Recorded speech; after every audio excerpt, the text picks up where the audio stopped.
Tamar, faça prece aqui. Não precisa, se você não quiser aparecer, não tem problema. Baixa sua voz e seu coração. Não, Roberto.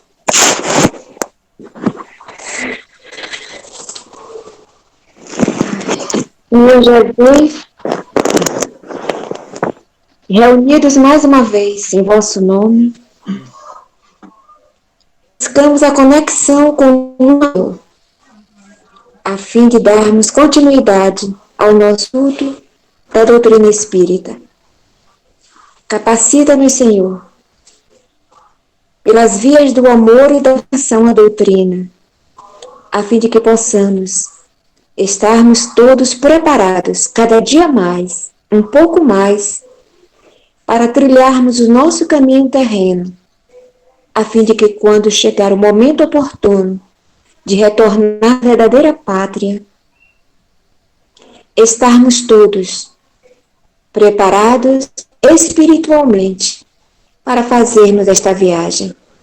Senhor, tenha misericórdia de todos nós, que todos aqueles que sofrem, a nossa energia de paz e de amor, a fim de que, unidos num só pensamento e um só coração, possamos contribuir para a paz do mundo, para a paz da humanidade, para a paz de nós mesmos. Abençoa o nosso irmão Sabatini, encarregado hoje de trazer este conhecimento. E abençoa também todos aqueles irmãos que se encontram ligados ao mesmo estudo, à mesma dedicação. Dá-nos a vossa paz, Senhor, hoje e sempre, que assim seja. Que assim seja. O tema de hoje é a continuidade do capítulo 7 da bicorporeidade e da transfiguração. Então, conforme acordado, Sabatini vai fazer só a bicorporeidade, ele fez na última, vai complementar agora o tema, e a transfiguração será tema em agosto em diante. Com a palavra, Roberto, que os bons espíritos lhe inspirem.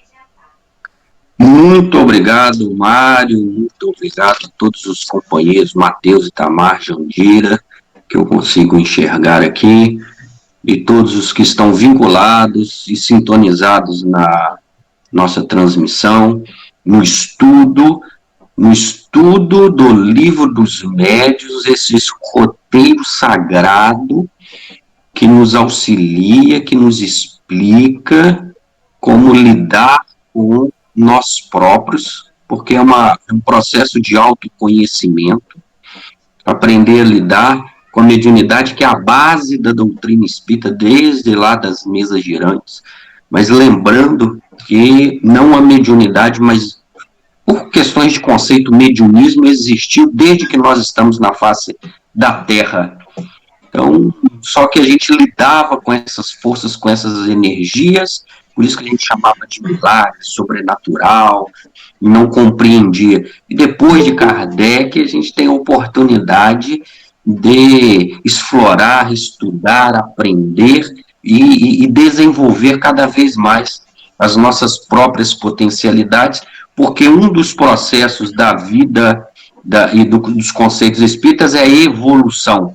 Evoluir é desenvolver as nossas potencialidades. A mediunidade é uma das potencialidades da própria alma, que estão erradicadas no perispírito e também em algumas características do fisiologismo, né, do corpo físico, e a união desses dois, tendo a centelha divina, que somos nós, o espírito imortal, coadjuvando, estruturando e efetivando esse processo de intercomunicação com os nossos companheiros do plano espiritual e também pelas forças anímicas, né, que é da própria alma, com uma bicorporeidade, de entrarmos em contato com outros irmãos aqui ainda na carne. Então é um processo que se dá em várias dimensões. Para mim?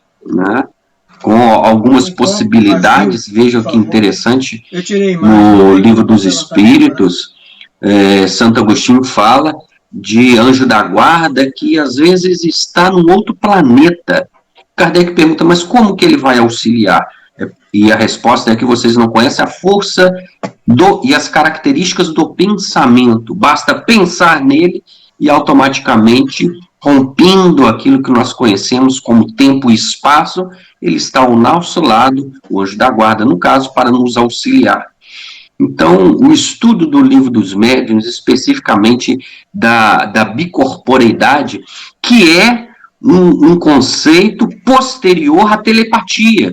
Os estudos iniciais dos grandes cientistas se deram através da telepatia, em que se ajustavam duas pessoas em locais diferentes, em determinado horário, concentravam-se, exercitavam o poder da mente e emitiam determinados, pelo pensamento, frases, palavras, que o outro captava lá, e vice-versa. Então, este foi o primeiro passo daquilo que depois, com o desenvolvimento, com o exercício e com as possibilidades do perispírito e do médium, fazer o quê? Além de lançar pelo tempo, pelo espaço, pelo éter, o nosso pensamento para que o outro capacitasse, nós estivéssemos lá, deslocados, materializados temporariamente, que se chama de bicorporeidade.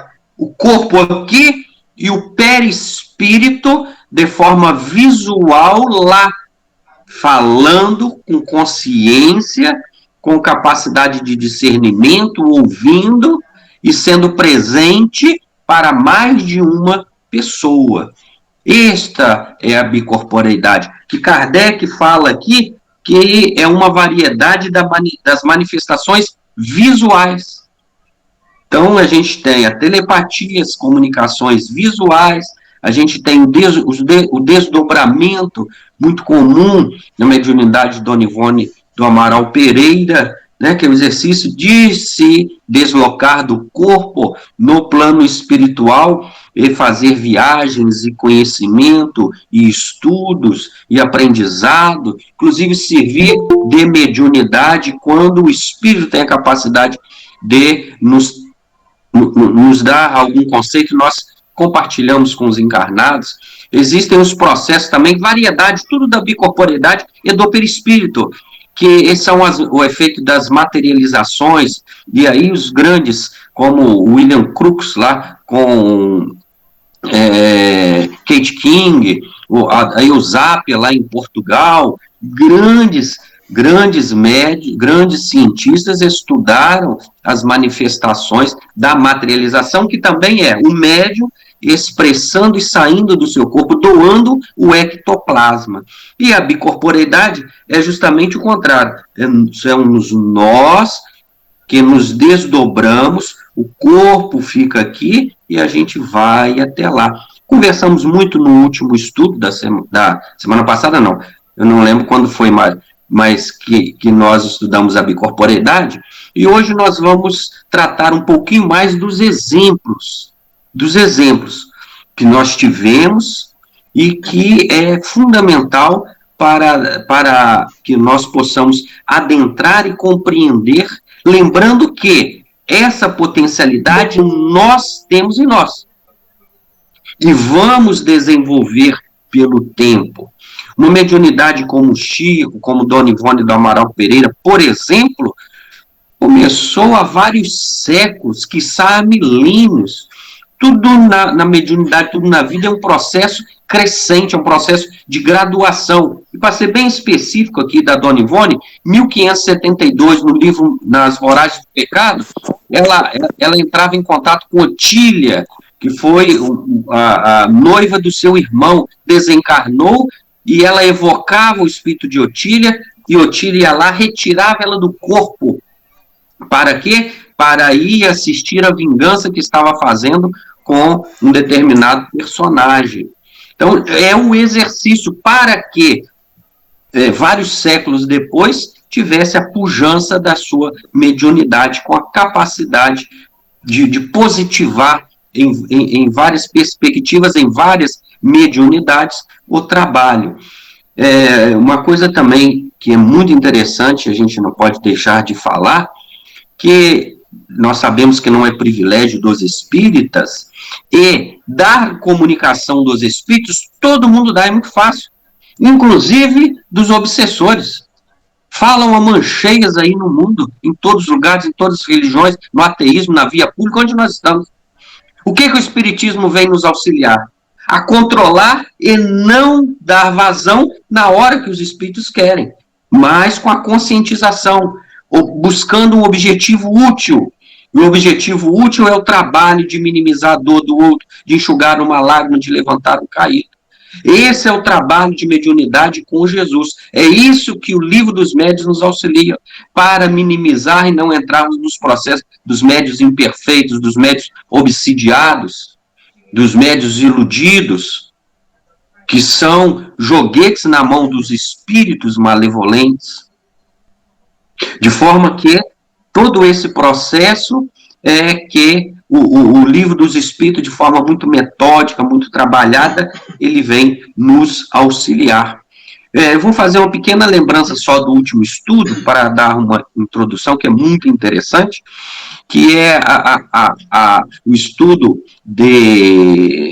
o nome dele, Ernesto Bozano, que ele faz das pessoas amputadas, né? Cortaram, por exemplo, um pedaço do braço, amputou, só tem um cotoco, e a sensação que as pessoas têm de que o braço está completo.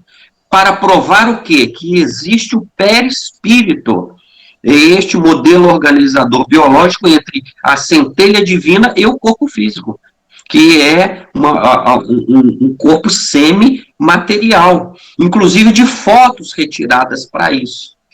E a questão da mente e da sensação que tem. Eu vou, para dar um exemplo, como eu falei, hoje nós vamos dar mais exemplos em todos esses respeitos, a esse respeito. Eu peguei o livro aqui, Memórias de um Suicida, para resumir bem rápido. Camilo Castelo Branco e outros espíritos suicidaram-se, foram para o Vale dos Suicidas, foram recolhidos na Agência Correcional Maria de Nazaré, passaram um período no hospital e depois eles foram convidados para sofrer pelo livre-arbítrio a escolha, ou continuar lá e entrar numa universidade para estudar um pouco mais, ou reencarnarem. E dentro do grupo em que Camilo Castelo Branco funcionava, dois espíritos, dois amigos, um chamava Jerônimo Mendonça e o outro Mário Sobral. Os dois decidiram reencarnar. Mário Sobral, que é esse que eu vou falar especificamente, ele tinha uma mulher e ele, então, ele matou a mulher, subindo em cima dela com as suas próprias mãos e asfixiou-a. E depois se matou. Então, ele cometeu o homicídio e o suicídio. A sua consciência não permitia que ele tivesse. Aí ele entrou na fila, né, porque nesse momento em que ele decidiu ir para aqueles que não iam para a universidade, ele entrou numa fila e foi despedir dos amigos. Quando ele levantou a mão, o Camilo fala que ele já não percebia mais. Eu vou ler, para ficar bem claro. Diz assim: ao nos avistar, acenou amigavelmente num adeus que parecia derradeiro, que ele estava indo para a reencarnação. Estava vindo, né? Porque nós estamos aqui. Enquanto frêmito de indescritível horror confrangia nossas almas. O desgraçado acenara com 2 miseráveis tocos de braços, onde não existiam mãos, ao passo que estas lá estavam, destacadas, encravadas em seu próprio pescoço, como recordando a morte violenta pelo estrangulamento, a mesma por ele dada à infeliz Eulina, que foi a mulher que ele, então, matou. Vejam que como o perispírito ele é plástico, como ele é fruto dos nossos pensamentos, e os pensamentos são fruto das nossas emoções, as nossas emoções daquilo que a gente vive. daquilo que a gente pratica, aquilo que Jesus falou, não importa o que entra pela boca, mas o que sai, porque o que sai procede do coração. As emoções são a base das nossas vidas. Nós falamos aquilo que nós sentimos, desde que não tenhamos o processo de hipocrisia. E aí, como ele tinha esse peso na consciência, automaticamente, sem nenhuma intervenção cirúrgica, sem nenhuma intervenção do seu anjo de guarda, sem nenhuma intervenção dos espíritos que auxiliavam a recuperação desses espíritos lá na agência correcional Maria de Nazaré, ao acenar, a mente dele já estava sem as suas mãos, sem o seu braço, apenas o cotoco. E, simbolicamente, as mãos dele estavam no pescoço. Então, quando ele reencarnou, independente dos pais, a formação do seu corpo seria o quê? Seria sem os braços. Até entendemos aquela passagem de Jesus, quando fala, se teu olho for motivo de escândalo, arrancai-o.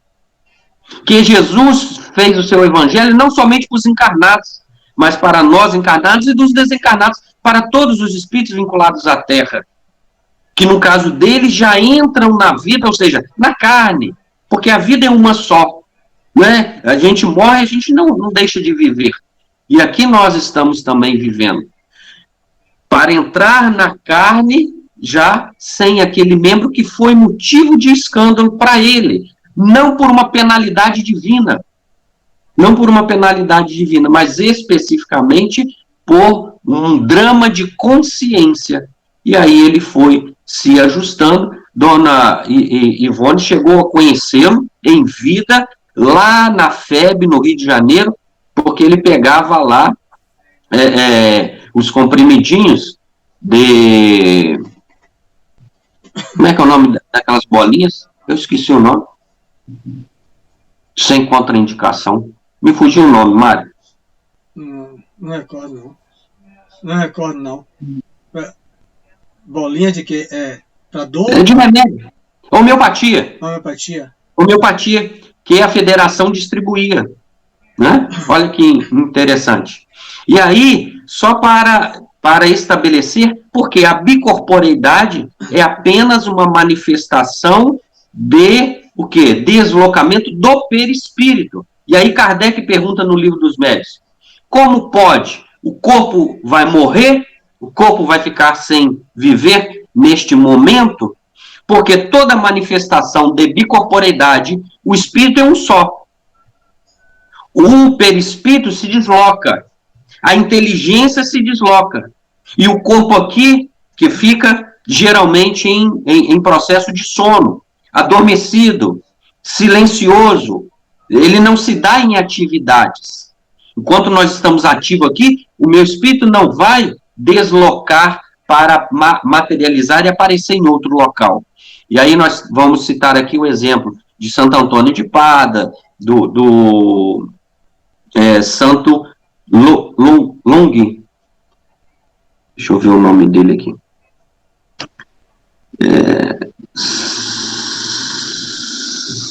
Santo Ligure, tá? Nós vamos dar o exemplo de todos eles. Eles estavam dormindo.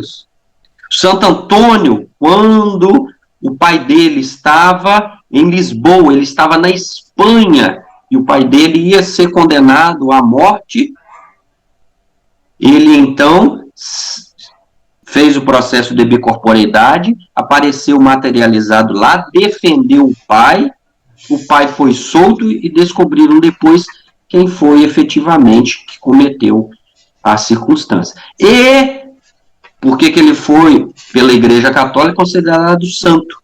Porque neste momento tinham testemunhas que ele estava lá na Espanha. Inclusive, com Santo Antônio de Pada, existiram outros fenômenos, porque ele também pregava na igreja. E uma das vezes em que ele estava pregando na igreja, ele se lembrou, tá? Subiu ao púlpito em Monte Pessulo, e se lembrou que ele tinha esquecido de passar uma atividade para o seu irmão, uma incumbência urgente que ele precisava fazer.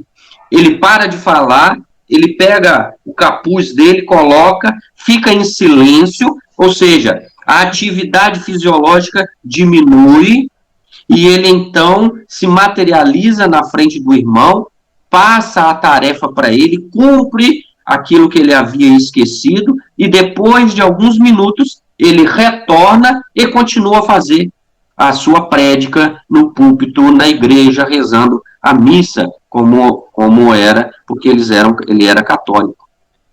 Né? Roberto, sim. Quando você citou esse fato aí de Antônio de Pádua, e no ato, quando ele aparece diante do cortejo para a decapitação do pai dele, do Dom Martim, materializa-se também o assassino, ou a vítima. A vítima se materializou, né? Segundo Almerindo Antônio de Castro, materializou a vítima e apontou o assassino. A presença de Antônio de Pádua, materializado, os espíritos trouxeram aí a vítima, o assassinado, que materializou-se e apontou o assassino. Incrível isso. Estava lendo aqui. Pode falar. Sim, não, fantástico. No livro que eu li, né, de César Lombroso, chama Hipnotismo e Mediunidade, ele não entra nesses detalhes, mas é por isso que é muito interessante o estudo, né, que a gente vai agregando conhecimento e detalhes, que fenômeno, né, que interessante, como nós ainda podemos, e aí lembrando o Mário, o amigos, né, Mateus, Itamar, Jandira, Jocélio, o que nós estamos fazendo? Nós estamos nos preparando para esse mundo de regeneração. Porque o mundo de regeneração, o espírito vai sobrepujar sobre a matéria. Então, os fenômenos mediúnicos vão ser ainda mais intensos. E todos nós somos médios. Item 159 do Livro dos Médios. Só que numa pujança muito maior. Por isso, a tendência é a infância ser muito menor, é a morte não ser tão abrupta, porque o corpo material ele vai ser mais sutil, nós vamos precisar cada vez menos do exercício da matéria, embora na matéria, mas ela vai ficar mais sutil. E aí o que vai prevalecer? As atividades do espírito, através do quê? Através da mente. E através da mente que vai se materializar nos fenômenos mediúnicos. Então isso hoje que a gente estuda dos santos, que fizeram os milagres, que tiveram os deslocamentos, que materializaram, que fizeram fenômenos de transporte, que vai ser o próximo tópico a ser usado, vai ser natural nas nossas vidas. Muito natural. Só que nós já estamos estudando, pelo menos na teoria, todo esse processo. Mas nós podemos exercitar. Isso é uma circunstância, uma característica que é nossa, do espírito imortal, de todo mundo. Por isso que nós estamos num processo teórico, por isso que a gente vê os exemplos históricos. Por que os exemplos históricos são muito importantes? Porque existem muitos locais, seja aí no interior da Bahia, seja aqui no interior de Minas, quando nós entramos lá nas fazendas, a gente vê muitas histórias de materialização de espírito, de casas assombradas. Dr. Bezerra de Menezes, quando veio do Ceará, ele trouxe isso, escreveu num livro as histórias do aparecimento dos espíritos. É muito comum no interior, né? Não sei se vocês já tiveram oportunidade, mas aqui no interior de Minas, a gente ouve histórias muito interessantes quando nós paramos para observar. E isso vai incorporar na nossa vida. Por isso que nós temos que aprender. E aí a dona Ivone fala assim, o estudo da mediunidade, ele é quase um infinito. Por quê? Porque a base dele é o perispírito. O que hoje nós conhecemos do perispírito? Nós conseguimos manipular todas as características do perispírito? Não conseguimos. Nós conseguimos dominar os nossos pensamentos? Nós conseguimos dominar as emoções? Quer dizer, eu sinto uma vibração energética negativa, eu vou sentir aquilo, vou decifrar e não vou reagir a isso. Nós controlamos? Quando alguém nos ofende, quando nós estamos sob uma circunstância intensa de contrariedade? Então, quanto a gente não tem que desenvolver as potências do espírito. Por isso que nós estamos aqui estudando a bicorporeidade, para compreendermos, para auxiliarmos, de certa forma, né? Não é telepatia, não é bicorporeidade, mas eu estou aqui em Minas, vocês estão na Bahia, e nós estamos nos comunicando. Olha que interessante, né? A transcomunicação instrumental, né? Só que de vivos para vivos. Isso daí quem fala? Deixa eu pegar aqui. Quem fala é... Espera aí que eu vou ler agora. É o Santo Antônio. Perdi.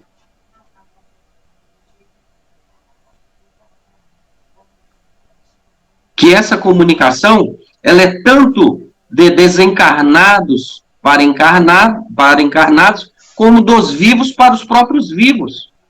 É um processo muito interessante, que todos nós vamos incorporando na nossa vida. E aí tem um exemplo aqui, quem escreveu foi Tácito, de Vespasiano, foi um dos líderes lá de Roma, que estava no templo de Serapis, em Alexandria, e atrás dele foi visto um fantasma do sacerdote Basílide, que então estava enfermo a 800 milhas dali. Para nós não estamos aqui para comprovar isso, mas é interessante que a história deixa registrado que esses fenômenos sempre aconteceram, e nós estudamos para entender por que isso aconteceu.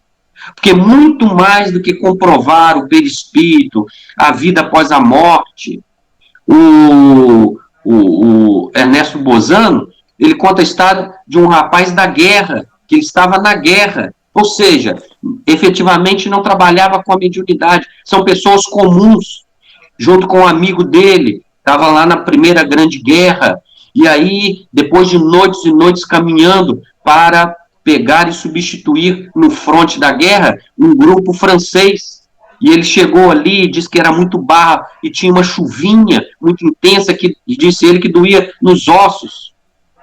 E aí, assim que chegaram, eles foram designados para montar guarda. E ele falou que não tinha nem forças para achar ruim tal esgotamento físico que ele estava. Quando, de repente, ele se vê leve, ele se vê tranquilo, ele vê o corpo dele, que não interessava mais ele, não sentia dor, não sentia nada. Ele se desdobrou do seu próprio corpo. E aí, quando ele voltou, ele deixou assim escrito: enquanto estive naquela condição de ser, o fato que me parecia natural, só quando entrei de novo no corpo, me convenci de que passara pela mais maravilhosa experiência da minha vida. Que também, buscando aqui na nossa atualidade, existem livros, são os experimentos de quase morte. Geralmente, aqueles doentes no CTI, em que saem do corpo. O que a gente faz todos os dias ao sono de forma natural, às vezes lembramos, às vezes não nos lembramos, às vezes é mais consciente, às vezes é menos consciente. É ignorado por nós, mas é um processo natural, ou seja, a bicorporeidade é um fenômeno natural que nós fazemos. Só não materializamos efetivamente em outro lugar, embora possamos materializar, porque Kardec conta, antes de eu falar esse caso, o que é interessante dessa passagem aqui? Ele passou pela mais maravilhosa experiência da vida, porque é a vida do espírito, que não tem as angústias do cansaço que ele estava, do esgotamento físico. Olha que interessante. E quantos têm medo dos espíritos, ainda aguardando alguns resquícios das religiões, principalmente da Igreja Católica Romana, do inferno, lá de Moisés, que combatia e que proibiu a manifestação dos espíritos, em que isso é um processo natural da nossa vida. Então, se deslocar do corpo, ver o corpo, ao invés de ter medo, o que ele sentiu? A mais maravilhosa experiência da minha vida. Nada nunca poderá abalar minha convicção íntima e profunda de que naquela noite de inferno o meu espírito se separou temporariamente do meu corpo. E o que é interessante, um dos fenômenos muito interessantes da nossa vida individual é que nós experimentemos isso. Porque uma coisa é acreditar nos espíritos, outra coisa é saber que somos espíritos mortais, que a morte não existe. A outra coisa, isso a nível teórico, de cérebro. A outra coisa é nós sentirmos que somos espíritos imortais. Sair do corpo, se ver e voltar, é uma vivência, não é teoria. E isso nos fortalece. Porque no momento da morte, nós vamos defrontar a nossa própria consciência e vamos perceber que realmente nós somos espíritos. Mas nós podemos treinar, nós podemos vivenciar isso. A mediunidade nos propicia essas questões. Mas como o Ligori, Ligori, né? Deixa eu lembrar o nome dele. Santo Afonso de Ligori. Ele foi evocado por Kardec. Kardec fez pergunta como é que isso acontecia. A primeira frase dele, poderias nos dar a explicação desse fenômeno? A primeira frase dele eu acho fantástica. Ele diz assim, sim, o homem quando está completamente desmaterializado pela sua virtude e elevou sua alma para Deus, pede para aparecer em 2 lugares ao mesmo tempo. Então, qual que é a primeira característica para fazer a bicorporeidade? Estar desmaterializado. O que é desmaterializado? É com a mente, com a emoção, com o sentimento, não apregoado, agregado, fixo, firme nas questões materiais. Quando perguntada a Dona Ivone se ela tinha algum receio do desencarne, a resposta dela é, mas eu vivo muito mais com os espíritos do que aqui na carne, com as pessoas. Ela é uma pessoa muito reservada, tinha poucas amizades, por características da sua reencarnação. Não, eu vivo muito mais com os espíritos do que com os encarnados. É um processo natural. É nós pegarmos aquela frase de Paulo, que a nuvem de testemunhas está ao nosso redor, e saber que eles estão mesmo. E aí, uma coisa interessante nesse exercício, no item 115 do Livro dos Médiuns, o Kardec vem falando que a esposa de um dos amigos dele estava no quarto, adoentada, e viu uma senhora que era feirante, que entrou dentro da casa, que conversou com ela, e que ela sentiu muito medo. E quando olhou, a porta está fechada e a mulher já não estava mais no quarto visitando-a. E a pergunta que se faz? Em semelhante caso, e qual o motivo essa mulher aparecia materializada no quarto da esposa do amigo de Kardec? Por quê? Olha o que ele fala. Em semelhante caso, um espírita iniciado nessa espécie de coisa, ter-lhe-ia perguntado, mas disso a senhora não teve ideia, porque ela não era espírita. Isso nos dá uma chave de que nós temos que tratar os fenômenos mediúnicos com naturalidade. Nessa naturalidade aconteceu conosco. Ao ouvir um barulho, tem algum espírito aí? Você desejaria falar alguma coisa? Você está precisando de alguma coisa? Olha, eu preciso dormir, amanhã eu tenho que trabalhar, dá licença, vou fazer uma oração e peço que você vai lá, que o Mário vai te auxiliar, né? A gente joga pro Mário, que ele tem capacidade para isso, né? E a gente conversa de forma natural, seja um barulho, seja uma sensação, porque é muito simples. Eu acordei bem, de repente me deu uma angústia, se eu não tenho motivo nenhum para ter angústia, e eu estou com angústia, então a angústia não é minha. Se não é minha, é de quem? É de algum espírito. Encarnado ou desencarnado. Então, a fé raciocinada é esta. É o que Kardec fala. Se é espírito, vai perguntar. O que está acontecendo? Tem algum espírito? Eu fiz alguma coisa? Me perdoa, vou fazer uma oração. E conversa. E às vezes, é só isso que o espírito precisa para ele dar continuidade à vida. E é tão interessante. Eu lembrei do Chico aqui, que um dia veio um espírito que passou perto dele, que chegou, né, junto dele, e estava com um cheiro de álcool, né? E ele conversava com o Chico, falava assim, sabia, Chico, que eu sou da sua falange? Ele é mesmo? Que legal. Pois é, ué. Porque tem muito espírito aqui que pede para auxiliar lá a pessoa que morreu lá E ela está agarrada lá no cemitério. Eu que vou lá arrancar ele de lá do corpo. Mas como o cheiro é muito ruim, eu tenho que tomar uns goles, tenho que tomar umas pingas para suportar o cheiro. Mas, Chico, por que você me chamou aqui? Aí ele ficou apertado. O Emmanuel falou com ele. Dá uma resposta. Ah, queria que você me ajudasse. O dia que eu desencarnar, eu vou precisar da sua ajuda. Aí ele virou assim, Chico, com você não tem jeito. Foi embora. Entendeu? Não estava querendo fazer mal. Às vezes é só uma atenção. Como uma pessoa que estica a mão para pedir alguma coisa na rua.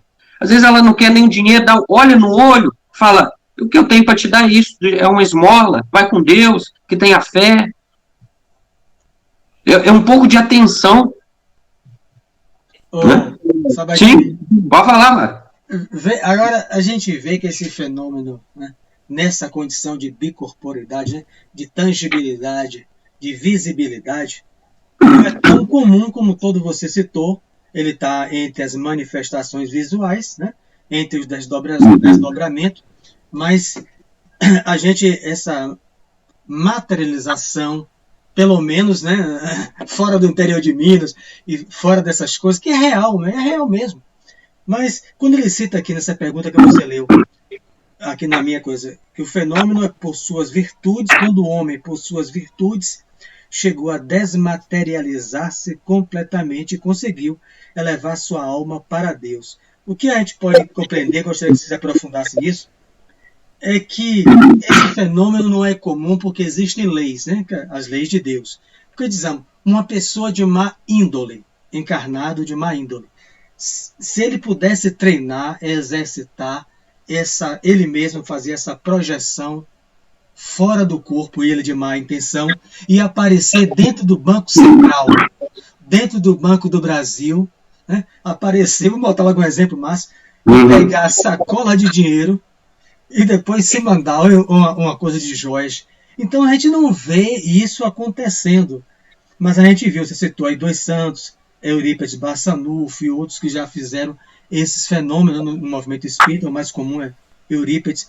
Então, ele coloca aqui, existem leis, mas também existe o quê? Um esforço, um desenvolvimento de desmaterialização, que você falou, que é o controle das emoções, que é a reforma moral, que o Espiritismo chama, né?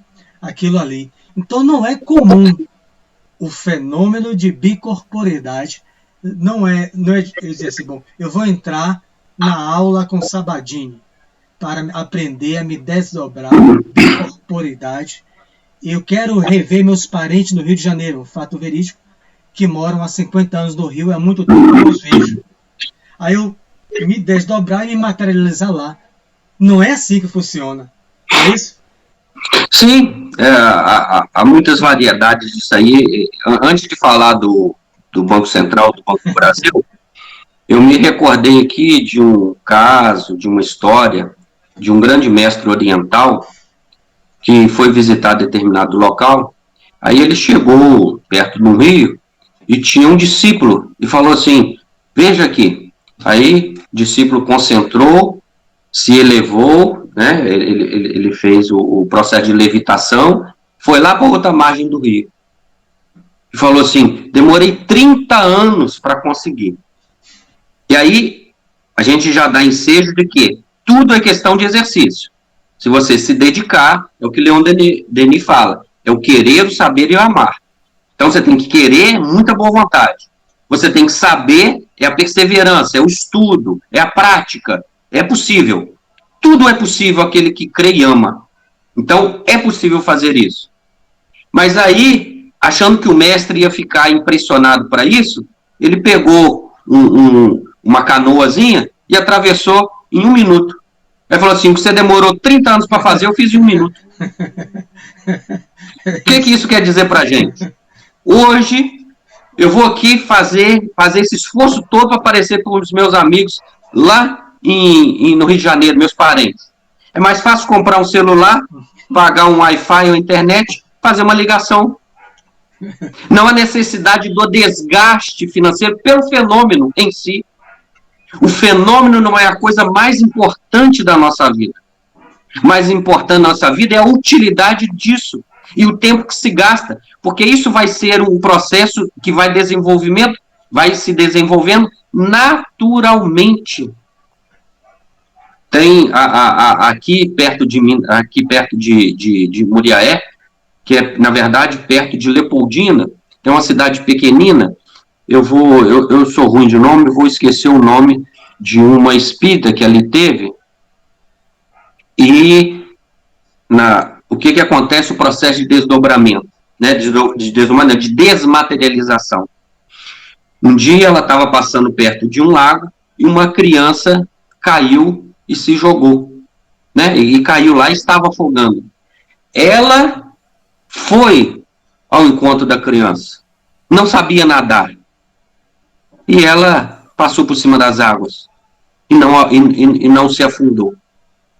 Não sabia disso, mas o ensejo de auxiliar, de ajudar, mas o esquecer de si mesmo, isso que é matar, é desejar morrer em prol do outro. Porque quando se deseja com a finalidade não de acabar com a sua vida, mas de auxiliar o outro, às vezes não acontece. A vida tem imensas surpresas que nós não sabemos. Então ela se jogou e ela não se materializou. Se fosse católica, ia ser santa. Mas passou por aqui. Então, quantos fenômenos desses não existem na época, né? E mesmo hoje em dia? Agora, vou fazer tudo isso para o mal. Aí existem as leis. Porque quando ele está tratando da questão da influência da obsessão, da possessão, o espírito pode, e de materialização, de você induzir alguém no processo obsessivo a uma morte. O espírito do mal, ele pode pegar, materializar uma faca e levar no inimigo e furar o coração dele?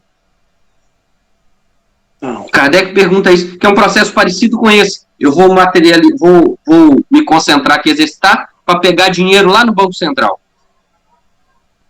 Olha, trabalha, é mais fácil, menos energia do que esse esforço todo. E aí tem dois fenômenos, vai ser o da bicorporeidade, mas vai ser o do transporte também, que vai ser estudado depois, né, Mário? Porque uma coisa é materializar, outra coisa é você pegar uma coisa física, né, no caso, o ouro, ou as notas de dinheiro, e fazer o transporte. E poder sair do banco, ele esqueceu, e poder sair do cofre. E tem mais, a gente sabe que as notas são marcadas, e aí quando rouba ele já tem lá a numeração, e onde você vai gastar, enfim, isso não é permitido, não é este o propósito, e seria, vamos dizer, uma pessoa para fazer tudo isso, Mário, né, lógico, aproveitando o seu exemplo, apenas para a gente devagar e estudando todo esse fenômeno. É de que seria mais fácil pegar uma arma e ir lá e assaltar e matar umas pessoas, mais fácil. Seria um exercício de desprendimento muito grande. Você querer fazer isso, aí faz igual o Sai Baba lá na Índia, materializa. Faz o que Jesus fez, que é transformar água em vinho. Porque de que é feito o ouro? Senão de elementos químicos. Onde estão os elementos químicos? Estão aqui no éter. Se a gente aprender a manipular, a gente consegue materializar. Agora, se você pode materializar o ouro, muito mais do que isso, você pode materializar um órgão saudável, vale mais do que o ouro. Porque você pode pagar uma cirurgia, se você tiver um câncer em estado terminal, não tem saúde, não tem dinheiro. Saúde não tem dinheiro que vai fazer. Tem milionários aqui que eu conheço na nossa região, cujos filhos morreram e não teve dinheiro que curou. Agora, se você pode manipular isso, não é melhor manipular um órgão, a saúde, fazer um processo de cura, né, de imposição das mãos, e aí uma infinidade, porque uma outra coisa, uma outra característica desses, principalmente César Lombroso, Gabriel Delaney e Ernesto Bozano. O que eles falam? Existe uma nuance quase que infinita de possibilidades. Como eu falei, o sono é um desdobramento, o sono é um exercício para a morte, um sono é um exercício de bicorporeidade muito sutil. Esse de Santo Antônio, do Afonso de Ligório, muito mais intenso, porque o Afonso de Ligório, ele foi auxiliar o Papa Clemente XIV e ficou lá 2 dias. Não foi rápido. Do dia 20 ao dia 22. Ele estava pregando, foi para a cela dele, né, que é o local onde ficavam lá os religiosos, deitou numa posição e ficou 2 dias ali, inerte. As pessoas já conheciam e achavam que ele estava em êxtase, mas como passou 1 dia, 2 dias, eu falei, mas que êxtase estranho esse? Será que ele não morreu? E aí ele voltou às 7 horas da manhã, do dia 22 de setembro de 1774, e falou assim, ora, eu estava lá ajudando o Papa e ele acabou de morrer. E as pessoas não acreditaram. Passado algumas horas, veio a notícia. O Papa realmente morreu e foi na hora que ele voltou ao corpo. Então foi num processo de quê? De auxílio, de ajuda, de companheirismo. Porque realmente, esses que nós estamos falando que são considerados santos, são aqueles espíritos com processo de desenvolvimento mais apurado, menos desmaterializado. Você sabe uma das pessoas mais ricas que passou aqui na Terra? Chico Xavier. Não, mas ele morreu, ele só tinha um quartinho. Pois é, mas fortunas passavam na mão dele. Só que ele pegava com uma mão e dava com outra. Isso é que é desmaterializar. É você assim, eu não preciso. Para que eu vou precisar de 10 carros se eu uso um? Para que eu vou precisar de 10 camas se eu durmo numa só? Né? E aí, infinitamente, a questão do necessário e do útil que está no livro dos Espíritos, que a gente estuda, do supérfluo e o necessário. Mas passou, e quanto de atividade ele fez? Ele multiplicou naquilo que passava por ele.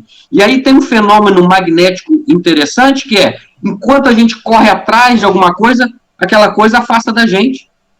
Na medida em que você já não tem mais necessidade daquilo, aquilo vem ao seu encontro. Isso acontece com dinheiro, né? Com a questão das fortunas. Não há necessidade, então passa na sua mão, porque não existe riqueza maior do que, como eu disse, a saúde, poder respirar,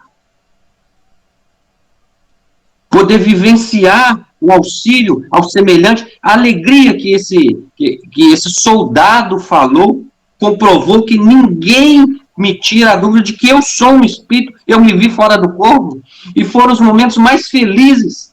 E aí a gente lembra Leon Denis, que falava que os momentos mais felizes da vida dele é quando ele estava na reunião junto com os espíritos. Então, esses momentos de doação, esses momentos em que a gente pensa no outro, que exerce a empatia, a compaixão, Mário, eu creio que seja efetivamente essa desmaterialização que Francisco de Assis fez ao extremo, para servir de exemplo, que é abrir mão das coisas materiais, embora ele não tenha aberto somente as questões materiais, porque ele amava a mãe dele, tinha uma afinidade muito grande com ela, ele gostava muito dos seus amigos. Então ele abriu mão de uma convivência social, ele abriu mão de um amor materno. Então não foi só do dinheiro, porque ele entendeu aquelas palavras de Jesus. Quem é minha mãe? Quem são meus irmãos? Todos aqueles que fazem a vontade do meu Pai. Sabadinho, lembrando as pessoas podem fazer perguntas sobre o tema. Nosso horário chega com 15 minutos. Eu queria falar algumas coisas. Não, já que ele tocou num assunto que eu gosto bastante aí, e eu tenho várias experiências sobre isso aí, e eu vou fazer uma delas aí, porque eu já falei aí para meus amigos aí, Marcelo até, já falei com ele, que às vezes eu faço as coisas, não sei se eu estou conversando com um encarnado ou com um desencarnado, porque já aconteceu várias coisas comigo aí que eu analiso que é espírito que se materializou e às vezes fala comigo. Um deles foi uma coisa que aconteceu num carnaval, um acidente que aconteceu no elétrico em Salvador. E aí eu vinha vindo da Cajazeira E ali depois do ponto do ônibus, já num local que não era ponto de nada, tá um cidadão me deu a mão para eu parar, né? Eu achei que era um conhecido e aí parei. Ele entrou dentro do carro conversando. Na hora que ele entrou dentro do carro, aí eu já veio aquele pensamento meu que era um espírito que se materializou, que estava precisando de alguma coisa. Aí ele começou a falar o seguinte, disse que estava trabalhando no carnaval e que morava em Itapuã e estava querendo ir para casa. Aí eu comecei a montar a história que não combinava. Eu digo, o cara mora em Itapuã, tá aqui perdido, se ele aqui passa topic de 2 em 2 minutos, se ele quisesse pegar uma topic, ele ia pro ponto, ele tá fora de ponto. E aí veio eu me arrepiei dentro do carro logo, eu dei carona a ele, fui conversando com ele, eu entendi que era um espírito que tinha desencarnado naquele momento do carnaval e estava precisando de uma orientação para que ele seguisse o caminho dele. Como é que ele talvez foi guiado e sabia que eu era conhecedor e não tinha medo, não tinha nada, ele deu a mão e entrou dentro do carro, parecia que eu conhecia ele, conversando numa boa assim, eu disse, rapaz, eu fiquei meio estranho. Aí eu queria que você me falasse sobre esse análise que eu fiz, se tem alguma coisa concreta nisso. Creio que sim, né? A gente não dá para falar a palavra última. Mas me lembrou como aconteceu lá com o doutor Bezerra, quando mudou para o Rio de Janeiro, sozinho, morava e não tinha dinheiro para pagar o seu quartinho, em que bateu na porta e apareceu um jovem e queria contratar o serviço do Dr. Bezerra para dar aula de matemática para ele. Como o Dr. Bezerra não gostava de matemática, ele ficou meio assim, e aí ele falou, então tá bom, você vai pensando aí, mas já que eu recebi a mesada, eu quero te pagar de uma vez. Abriu a carteira, pegou um bolo de dinheiro e colocou na mão dele. O Dr. Bezerra aí agradeceu, foi embora, o Dr. Bezerra entrou, mudou de roupa, foi lá, pagou o aluguel e foi para a biblioteca pública estudar matemática para dar aula. O rapaz nunca mais voltou. Nem o nome ele sabe. Viu? Uma coisa interessante é que na hora a pessoa não percebe. A pessoa só vai perceber depois que o caso acontece, que o cara vai analisar. Rapaz, não monta, essa história não tem pé, não tem cabeça, foi que houve. Mas na hora você fica conversando ali, você não percebe na hora não. Vários aconteceu comigo, que eu converso pensando que é uma pessoa normal e tudo e coisa, e depois que desce do carro ou que some da sua vista, é que você vai montar o quebra-cabeça e ver que não está conectando com as ideias normais do nosso cotidiano. Aí percebe logo que foi algo que não foi natural. E o ideal da nossa vida é justamente essa naturalidade, que importa se fosse na carne ou fora da carne. Mas é o auxílio, é a ajuda. Então, eu acho que a gente nem percebe e faz tratar de forma natural.